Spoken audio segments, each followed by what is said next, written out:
마가복음, 누가복음 이제 강해를 계속 이어나가겠습니다. 오늘 이야기는 아주 잘 알려진 간단한 이야기죠. 특별히 이 사건은 공간복음에다 등장을 하는 사건이기 때문에 익숙할 겁니다.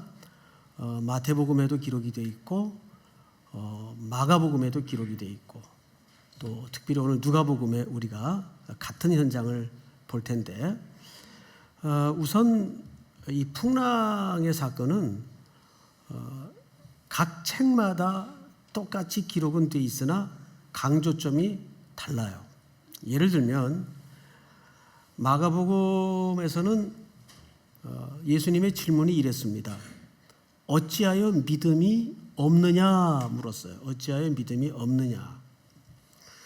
그 마태복음 기자는 이렇게 기록을 했습니다. 어찌하여 무서워하느냐 믿음이 적은 자들아. 마가는 뭐라고 기록을 했다고요? 믿음이 없느냐라고 기록을 했어요. 근데 마태복음 기자는 믿음이 적은 자들아. 오늘 누가복음에는 8장에 믿음이 어디 있느냐. 제일 헷갈리는 것이 오늘 누가복음에 믿음이 어디 있느냐라는 질문입니다. 자, 이것은 우리 신앙생활에 굉장히 밀접한 관계를 갖고 있기 때문에 우리가 성경을 조금 세밀히 볼 필요가 있습니다. 이 당시 누가는 유대인입니까? 이방인입니까? 네? 이방인이죠. 예. 뭘 주저하세요? 예. 선뜻 그냥 즉흥적으로라도 대답하시면 됩니다. 누가는 이방인이에요. 그러면 유대적 배경의 컨셉이 강할까요? 아니면 이방 세계의 개념이 강할까요? 당연히 이방 세계의 문화와 개념이 더 강하겠죠. 그리고 이제 이 누가는 잘 아시는 것처럼 사도 바울과 선교의 포문을 열고 선교사로서 동행을 하는 중요한 신약의 역할을 감당하게 되죠. 실질적으로 이 누가복음과 사도행전은 누가 썼습니까? 누가가 썼어요. 누가가. 이건 아재 개그 축에도 못 드는 겁니다.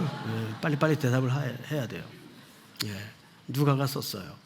그래서 우리는 누가의 바다에 대한 이해를 좀 생각해야 됩니다. 우선 성경에서 소개되는 호수, 바다, 이 사실은 유대인들에게 같은 표현이에요. 바다는 어디에도 있었어요? 성전 안에도 바다가 있었어요. 놋대야에 담아진 그 물을 뭐라고도 불렀죠? 바다라고도 불렀습니다. 그러니까 유대인들은 물이 모아져 있고 모여져 있는 곳에는 다 바다라고도 묘사를 했습니다. 그런데 재밌는 거는 이 현장이 갈릴리 호수죠. 갈릴리 호수는 성경에 누가 썼느냐, 어느 위치에서 썼느냐에 따라서 명칭이 다 달라집니다. 긴네렛 들어보셨죠? 게네사렛, 디베랴, 갈릴리 다 같은 말입니다. 그런데 어느 입장에서 썼느냐, 로마 입장에서는 디베랴 바다입니다. 그러나 사실 이 바다는 갈릴리 호수를 얘기하는 거예요. 아시는 것처럼 유대 지도를 보면 이 헐몬산에서 발원한 물줄기가 갈릴리 호수로 흘러 들어옵니다. 그러면 이 갈릴리 호수에서 요단강을 거쳐서 어디로 물이 모여지죠? 사해로 모여집니다. 그런데 실제 현장을 가보면 갈릴리 호수 지역의 언저리에는 모든 풀과 생명들이 파릇파릇 싱싱하게 돋아나고 살아나요. 그런데 요단강을 가로질러서 이 물이 사해로 모이게 되는데 사해는 특별히 호수라고 하지 않고 뭐라고 부르죠? 바다라고 부릅니다. 여기에는 유독 그 염분의 농도가 짙기 때문에 사실 사람이 뜰 정도의 농도가 높습니다. 근데 사해 바다의 특징이 있어요. 뭐죠? 빠져나가는 데가 없다는 거예요. 그래서 여기에는 생물이 살지를 못해요. 그래서 우리는 흔히 이렇게 이제 묘사하기도 하죠. 그런 설교나 글들이 참 많습니다. 그래서 항상 생명은 유통이 돼야 된다. 그래서 고이기만 하는 데는 썩고 죽음이 전제될 뿐이다. 이렇게 생각하면 어떨까요? 역설적으로 사해바다가 없었다면 갈릴리가 가능했을까?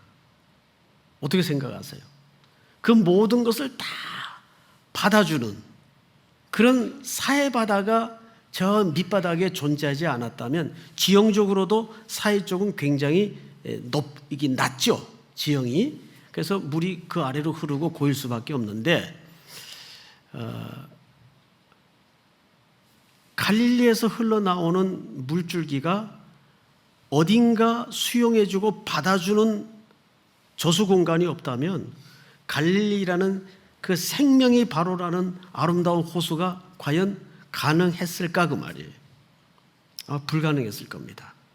그래서 우리는 신앙생활이 더 깊고 익어갈수록 이건 버리고 이건 취하는 태도보다는 이것도 의미가 있고 이것도 의미가 있다는 복합적인 시선의 눈을 열어야 될 때가 있어요. 가만히 돌아보면 한 인생이 사람 꾸실하기까지 그 사람 혼자 잘나서 사람 꾸실하기까지 만들어지는 법은 없어요. 그 이면에는 그 꼴값을 다 받아주는 사람이 있었고 그 진상의 세월을 다 참아주는 사람이 있었고 이 주변이 그걸 다 용납해주고 기다려주고 받아주었기에 그 사람 모습 하나가 겨우 나오는 거예요. 그러니까 사해바다도 나름 이스라엘 지도 안에서 존재 이유가 있을까요? 없을까요? 있단 말이에요. 있단 말이에요. 그런 차원에서 우리는 신앙의 영역을 생각해야 됩니다. 신앙이 그 흑백 칼라처럼 단선적일 때는 이건 틀렸고 이건 맞았고 항상 이렇게 구분을 짓습니다. 물론 전혀 근거가 없거나 틀린 말은 논리는 아닐 겁니다. 그러나 조금 더 깊은 성숙의 차원에서 사건들을 만나고 사람을 이해할 때는 그럴 수도 있겠구나. 그래서 이면을 생각하는 깊이가 깊어진다는 겁니다. 그런 차원에서 우리는 이 갈릴리와 사해를 어느 건 나쁜 바다고 어느 건 좋은 바다고 이런 관점에서 보면 안 될 것 같아요. 자, 그런데 이제 오늘 주된 현장이 갈릴리 호수입니다. 성경을 좀 보면 이렇게 돼 있어요. 22절. 하루는 이 하루는 뭐 아무 이야기가 아닌 것 같아요. 근데 하루는 이게 어떤 하루를 얘기하는 걸까요? 1절을 볼까요? 1절만 우리 한번 같이 읽읍시다. 시작. 그 후에 예수께서 각 성과 마을에 두루 다니시며 하나님의 나라를 선포하시며 그 복음을 전하실세 12제자가 함께하였고. 네, 이 맥락에서 건너가야 됩니다. 잘 보시면 1절에 그 후에 예수께서 각 성과 마을에 두루 다니시며 하나님의 나라를 선포하시며 그 복음을 전할세 누가 같이 있었어요? 네, 12제자가 함께 하였고 이렇게 되어 있습니다. 자, 그러면 지금 예수님의 노정은 이랬습니다. 12제자를 데리고 하나님의 나라를 막 선포하며 다니는 노정이었어요. 그 어느 하루를 얘기합니다. 이런 맥락에서 봐야 될 이유가 있어요. 그 어느 하루를 얘기해요. 자, 이제 오늘 본문으로 건너갑시다. 하루는 제자들과 함께 배에 오르시게 되죠. 그들에게 이르시되 호수 저편으로 건너가자 하시매 이렇게 되어 있습니다. 그러니까 정확하게 예수님의 행선지는 막연히 배를 탄 겁니까? 목적이 있어 배를 탄 겁니까? 목적이 있어 배를 탄 거예요. 근데 여러분, 호수 저 건너편에는 어떤 일이 벌어지고 있었고 어떤 일이 기다리고 있었나요? 몇 절을 보시냐면 26절을 볼까요? 그들이 갈릴리 맞은편 거라사인의 땅에 이르러, 그 호수를 떠나서 이르러. 자, 앞을 보실까요? 이것이 누가의 관습적인 선교 용어의 전형적인 표현이에요. 항상 사도행전을 보면, 제가 그냥 인용구 읽어만 드릴 테니까 본문을 다 찾을 수가 없어요. 시간이 없어서. 오늘 또 소개하는 복된 시간도 있었고 해가지고 이걸 좀 충분히 찾았으면 좋겠는데, 사도행전 13장, 16장, 18장, 20장, 21장, 27장, 28장에 집에 가서 한번 찾아보세요. 저는 이걸 저녁에 다 찾아봤어요. 찾아봤더니 일관된 패턴 하나가 등장을 하는데, 떠나 이르러, 떠나 이르러. 근데 그때마다 선교의 영역이 확장이 되고 퍼져나갑니다. 떠나 이르러, 떠나 이르러. 이것이 누가가 지향하는 선교의 패턴이에요. 항상 떠나고 어딘가를 도착해요. 그러면 그 도착한 데는 하나님의 나라가 임하고 주의 복음이 선포되는 현장을 우리가 바로 만납니다. 그래서 교회는 항상 어떻게 해야 돼요? 우리는 이제 장으로 떠나는 거예요. 그리고 목포에 도착하고. 이게 우리 전 인생에 아주 일반적인 패턴이 돼야 돼요. 자, 예수님은 이제 배에 오르셨습니다. 그리고 떠나서 어디에 도착을 하죠? 거라사라는 지역에 도착을 합니다. 거기에는 누가 살고 있었나요? 평생 귀신 들려서 사슬에 묶여 살던 광인이 그곳에 머물고 있었어요. 마을 사람들은 그를 어떻게 하든 묶어서 격리하는 데만 급급했습니다. 이것은 우리가 이제 다음 시간에 살펴볼 내용이긴 하지만, 바로 우리가 떠나야 될 현장은 바로 그런 현장이에요. 그래서 이 세상에 떠돌아다니고 있는 이 죽음의 냄새를 다 우리가 받아들이고 수용하는 거예요. 그럴 때 여기에서 생명이 새롭게 되고 생명이 살아나는 거죠. 이런 사명감을 가지고 떠나 이르러, 떠나 이르러. 자, 그런데 이제 배에 태워진 예수님이, 성경을 보십시다. 23절, 행선할 때에 예수께서 잠이 드셨더니 마침 광풍이 호수로 내리침에 배에 물이 가득하게 되어 위태한지라. 제가 2014년도에 마가복음 강해를 할 때 풍랑 만난 이야기를 좀 했었죠? 했었어요. 네, 틀림없이 했었어요. 제가 한번 듣고 왔기 때문에 했더라고요. 전라남도 그 끝 토말이라는 데가 있는데, 거기에서 배를 타고 마삭도라는 섬에 들어갔던 적이 있어요. 그때 제가 한번 풍랑을 만나가지고 죽을 뻔했어요. 실제 고요하던 바다가 갑자기 바람이 불면서 먹구름이 몰려오고 이 파도가 치기 시작하는데, 원래 물을 무서워한 데다가 그런 풍랑을 만나니까 미치겠더라고요.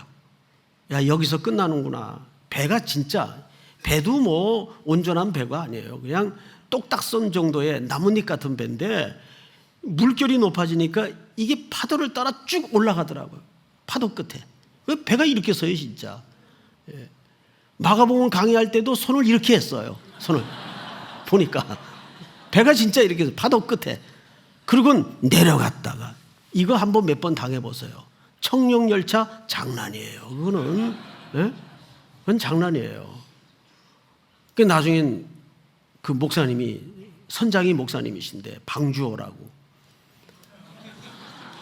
배 이름이 방주호예요. 방주호. 엔진을 끄더라고요. 꺼야 안전하다고. 이때는 파도에 그냥 배를 맡겨야 더 안전하답니다. 배가 나름 동력을 가지면 뒤집혀질 위험이 더 크다는 거죠. 그걸 한번 겪고서 집에 돌아왔는데 일주일 동안 정신이 멍하게 나가더라고요. 하도 혼이 나가지고. 워낙 물을 무서워하는데 그렇게 한번 겪고 나니까 끔찍해요. 그런데 이 갈릴리 호수는 낮과 밤의 기온도 심할 뿐더러 이 지형 자체가 더운 열기가 이렇게 순환을 합니다. 그래서 특별히 밤이 되면, 오늘 이 누가복음에는 시간이 안 나왔지만 마가복음에는 정확히 저물 때라고 표현되어 있어요. 그러니까 이제 밤으로 들어가는 겁니다. 새로운 하루가 시작이 되는 거예요.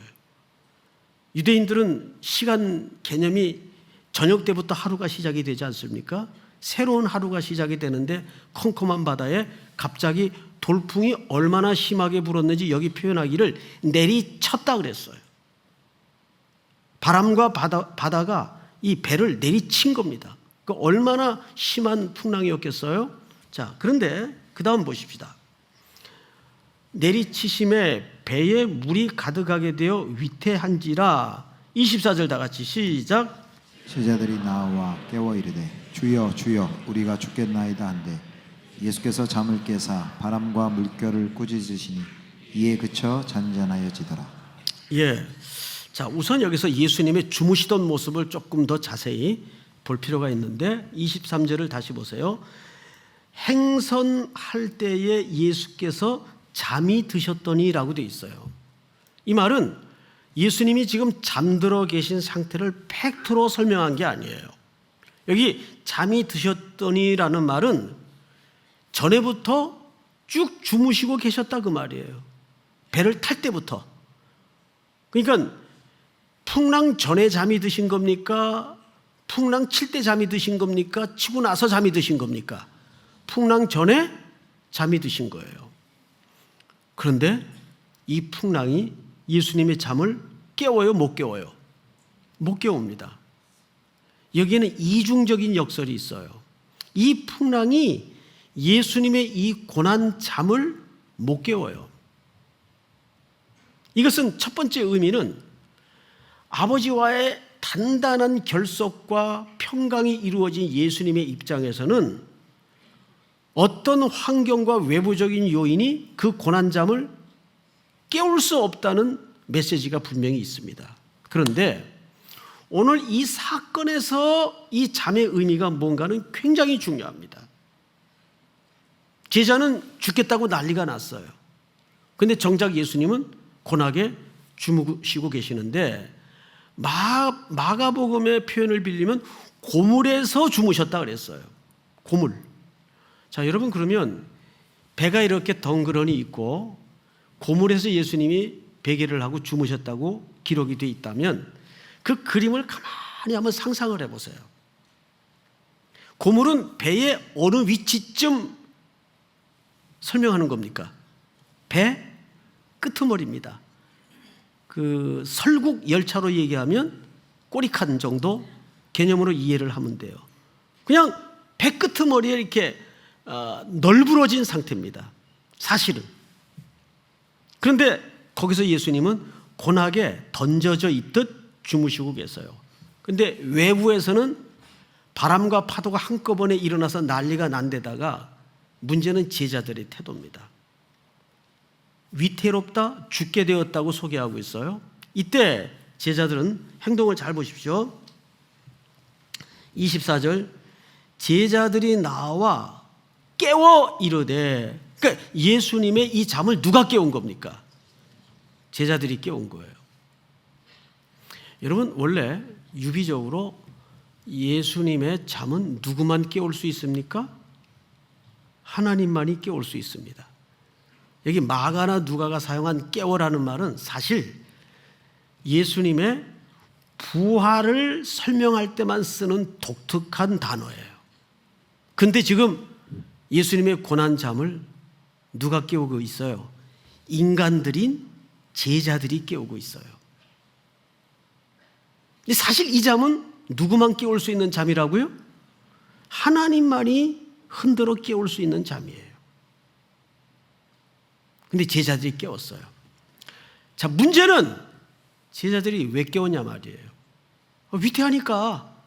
자, 겉으로는 일리가 있고 설득도 돼요. 그럴 수 있다. 위험하니까 당연히 선생님이 깨워야지. 정말 그랬을까요? 자, 여러분 여기 잘 보시면 이렇게 되어 있습니다. 제자들이 한 말을 다시 되씹어 보십시다. 주여 주여 우리가 어떻게 하게 되었나이다? 죽겠나이다 한데 예수께서 잠을 깨사 이렇게 되어 있어요. 자, 우리는 여기서 제자들이 우리가 죽겠나이다라는 말이 갖는 뉘앙스와 의미를 정확히 이해할 필요가 있습니다. 제자들이 단순히 지금 이 위험만을 말한 걸까요? 아니에요. 이 제자들은 지금 어떤 꿈과 나름의 포부를 가지고 예수님과 동행하고 있고 예수님을 따라다니고 있어요. 그런데 지금 건너편으로 가다가 배가 난리가 났죠. 그 제자들의 입에서 자기들도 모르게 튀어나온 단어가 우리가 죽게 되었나이다. 과연 이 죽게 되었다는 말이 단순히 생물학적인 목숨만을 얘기하는 걸까? 아니라는 거죠. 여기서 죽겠나이다라는 말은 사실 이런 뜻입니다. 좀 포괄적으로 우리가 이렇게 되면 망합니다. 망하게 되었습니다. 이때까지 선생님을 따라다녔던 꿈, 우리의 희망, 우리가 투자한 매몰 비용 다 끝나는 겁니다. 우리 망하는 겁니다. 지금 그렇게 주무실 때가 아닙니다. 일어나십시오. 이렇게 된 거예요. 그러니까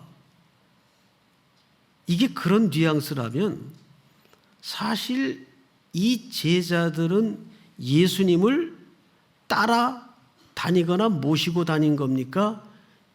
예수님을 자기들의 욕망과 꿈을 위해서 붙들고 있었던 겁니까? 욕망과 꿈을 위해서 붙들고 있었던 거예요. 이렇게 되면 그게 다 수포로 돌아가고 망하게 됩니다. 지금 주무실 때가 아닙니다. 지금 주무실 때가 아닌 걸 예수님이 알았다면 진작 깼지. 그렇지 않아요? 진작 일어났지.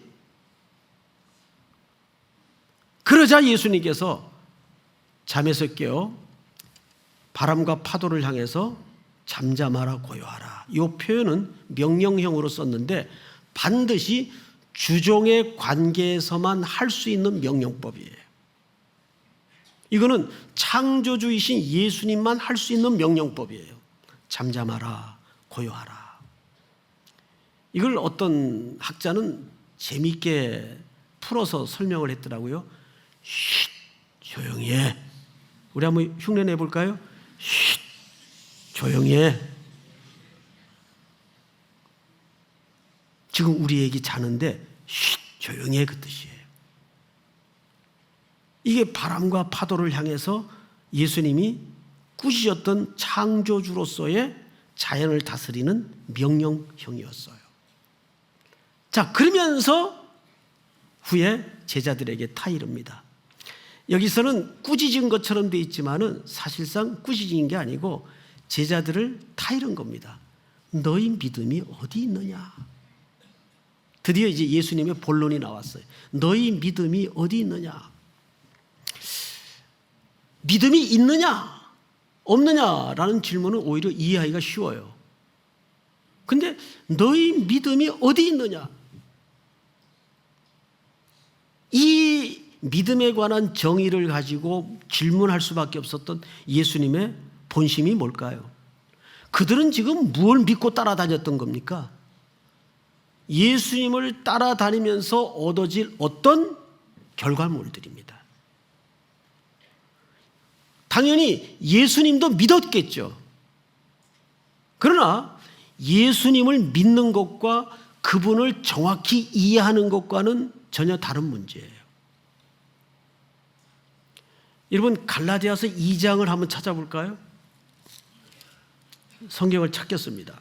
갈라디아서 2장 유명한 구절이죠. 20절 보시면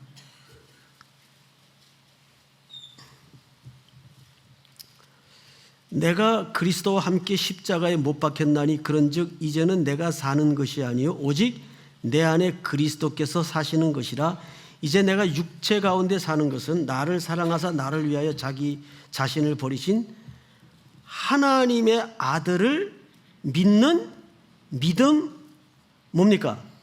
안에서 사는 것이라. 근데 원문에 보면 하나님의 아들을 믿는이 아니고 하나님의 아들의 믿음 안에서 사는 것이라 이렇게 되어 있어요. 이 말이 그 말 같으니까 잘 이해가 안 되죠. 굉장히 중요한 얘기인데 이것을 가장 잘 설명한 본문이 하나 있어요. 결론. 그 본문을 한번 찾아보고 우리가 오늘 이 믿음이 어디 있느냐라는 주님의 이 질문에 대해서 답을 얻고 마치도록 하겠습니다. 우리 갈라디아서 3장을 다 여세요. 요한계시록 3장입니다. 갈라디아서가 아니고 3장 14절부터 보십시다. 저하고 좀 교독을 합니다.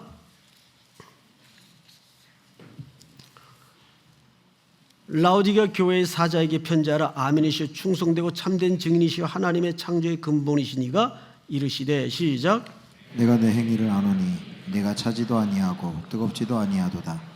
내가 차든지 뜨겁든지 하기를 원하노라. 네가 이같이 미지근하여 뜨겁지도 아니하고 차지도 아니하니 내 입에서 너를 토하여 버리리라.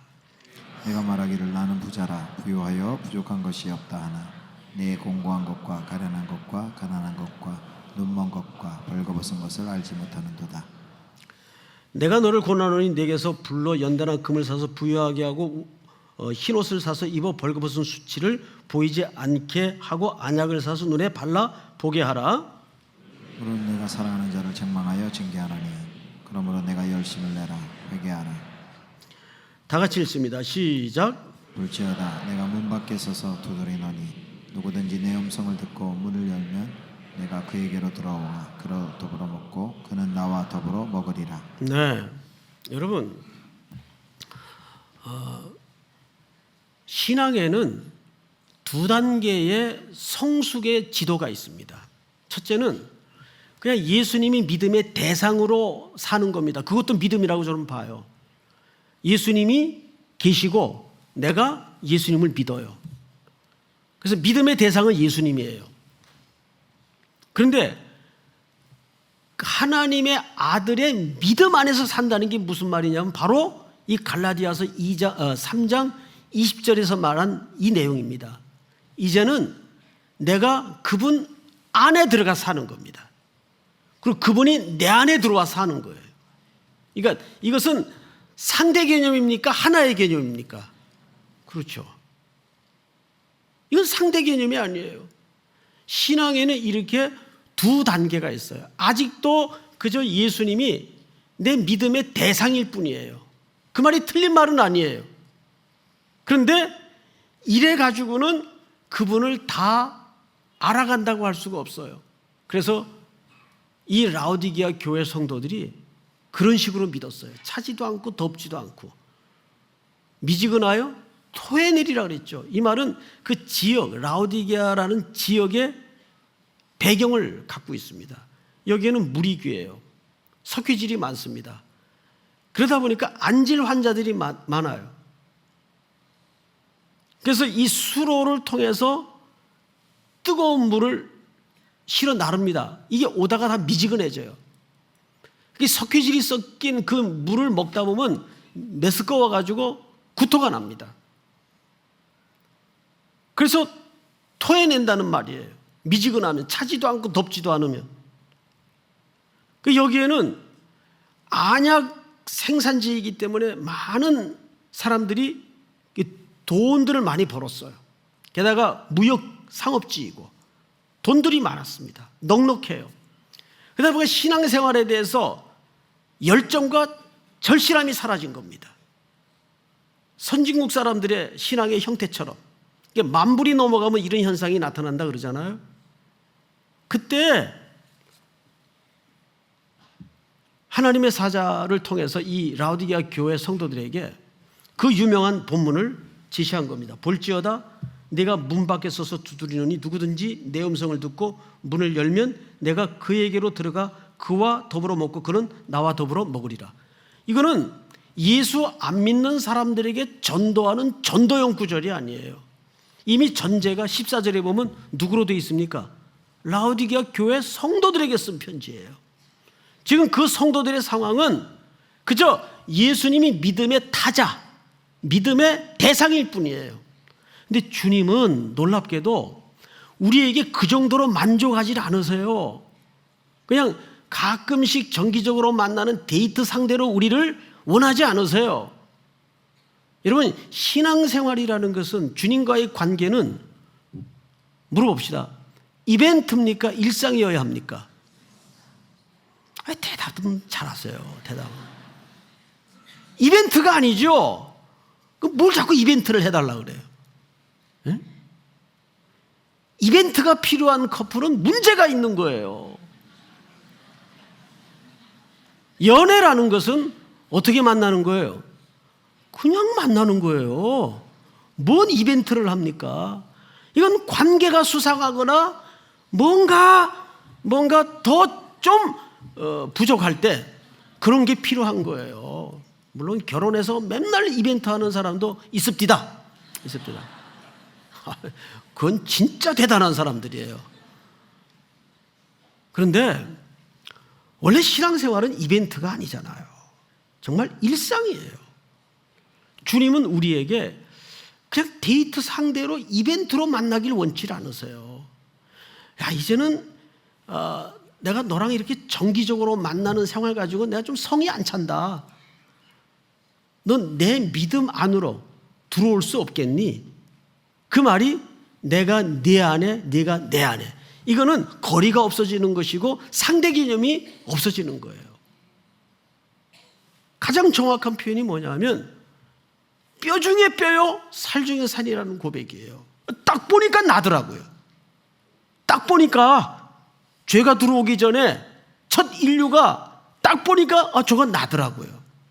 그래서 뼈 중에 뼈요, 살 중에 살이라는 말이에요. 이 이상 하나됨을 묘사한 시는 있을 수 없어요. 시 중에 시요, 언어 중에 언어죠. 예수님이 그 관계를 통해서 무너진 에덴의 그 타락을 회복하자는 거예요. 그러니까 이제는 우리가 예수님을 대상으로 믿는 게 아니라 어떻게 믿어야 돼요? 어떻게 믿어야 돼요? 뭐 고민스러우세요? 그 안으로 들어가야 돼요. 안에 들어가고 그분이 내 안에 들어와서 이제 그분이 살고 나는 그분 안에 살고, 이거를 우리는 뭐라고 표현하죠? 결혼생활 내지는 살림살이라 그래요. 살림살이라는 것은, 여러분, 영화 보고 다 여자들이 속아요.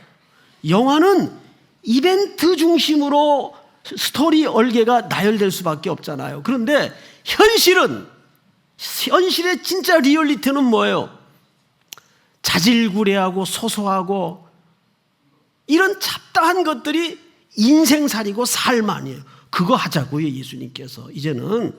그러니까 제자들은 배 예수님을 어떻게 취급하고 이때까지 말은 모시고 다녔지만 필요할 때마다 써먹으려고 끌고 다닌 거예요. 쉽게 얘기하면 저 꼬리칸에 태워가지고.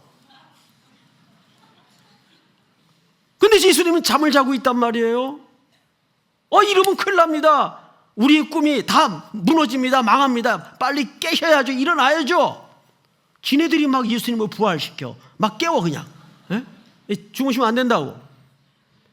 이거는 쉽게 얘기하면 이런 그림이죠. 이 배는 오늘날의 교회예요.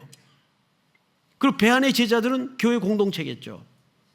그런데 그 안에 지금 예수님이 주무시고 계신 거예요. 누가 왕 노릇하면? 제자들이 왕 노릇하면, 제자들이 주인 노릇하면, 교회가 사람이 주인 노릇하면 예수님은 그때부터 주무세요. 근데 지네들 뜻대로 안 될 때는 막 급해가지고 새벽이고 영성 집회고 막 나와서 막 깨워요, 예수님을. 뭐 그래도 괜찮아요. 그래도 예수님이 그거 다 마다하지 않고 바람도 꾸짖어 주시고 파도도 조용히 해주세요. 다. 우리 주님은 무한하게 자비가 넘치는 분이십니다. 그래서라도 주님이 일어나셔서 교회의 주인 되셔야죠. 그래서라도. 깨긴 깨셨는데 주님이 다른 이유로 깨신 거죠. 얘들이 이제는 날 흔들어 깨우는구나. 그래, 일어나 놔야 되겠다. 알았다. 일어날게. 보니까 상황이 난리예요. 바람, 파도, 바다 꾸짖어 놓으시고 제자들에게 질책이 아니라 따뜻하게 달리는 거죠. 너희 믿음이 어디 있느냐?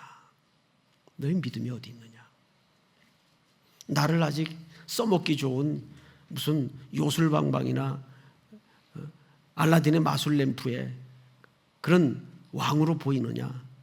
이젠 그렇게 살지 말자. 우리 내가 네 안에, 네가 내 안에 이렇게 살았으면 좋겠다. 2018년 이 한 해 동안에도 저녁 예배 나왔다 그러지 마시고, 예? 저녁 예배는 아무 고민 없이 그냥 나오는 거예요. 그냥 나오는 거예요. 집에 들어가야지 하고 집에 들어가는 사람이 있어요? 그럼 문제가 있는 거죠. 저녁만 되면 그저 귀신처럼 들어가는 거예요, 집으로. 묘사가 이게 좀 안 좋긴 한데, 교회 가야지 하고 오는 사람이 있어요? 문제 있는 거예요. 그냥 오는 거예요. 그냥 교회 왜 가는데? 교회 왜 가다니? 내 아버지 집이고 예배의 초소인데 당연히 가야지. 믿습니까? 예. 오늘 이 첫 저녁 주일 예배가 여러분 올 한 해 동안 주님과 이제 이벤트로 만나는 삶이 아니라 일상으로 만나는 은혜가 있기를 주의 이름으로 축복합니다. 일어나십시다. 주 품에 우리 찬양하십시다.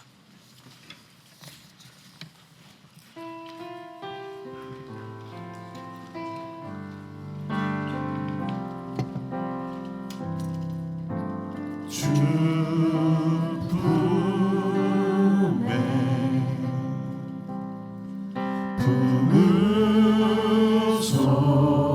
품으소서.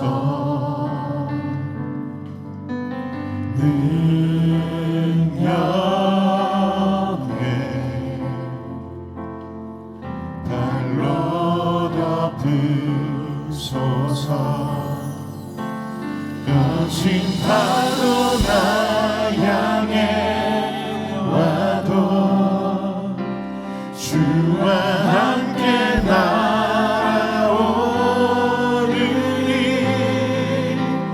폭풍 가운데 나의 영혼 잠잠하게 주를 보리라. 주님 안에 나가리. 주님 안에 나가리.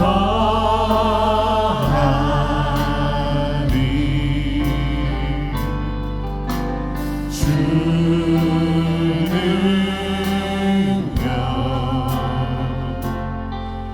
나 잠잠히 믿네. 거친 파도 나 향해 와도 주와 함께 주와 함께 날아오르리. 폭풍 가운데 나의 영혼 잠잠하게 주를 보리라. 거친 파도 나 향해 와도 거친 파도 나 향해 와도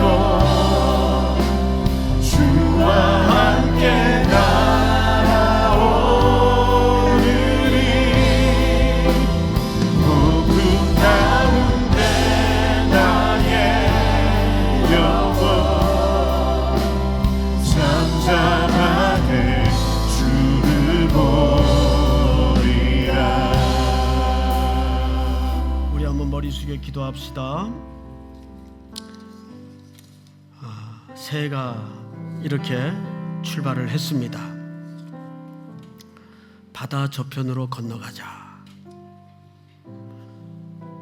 그러면 건너편에 도착을 하는 겁니다.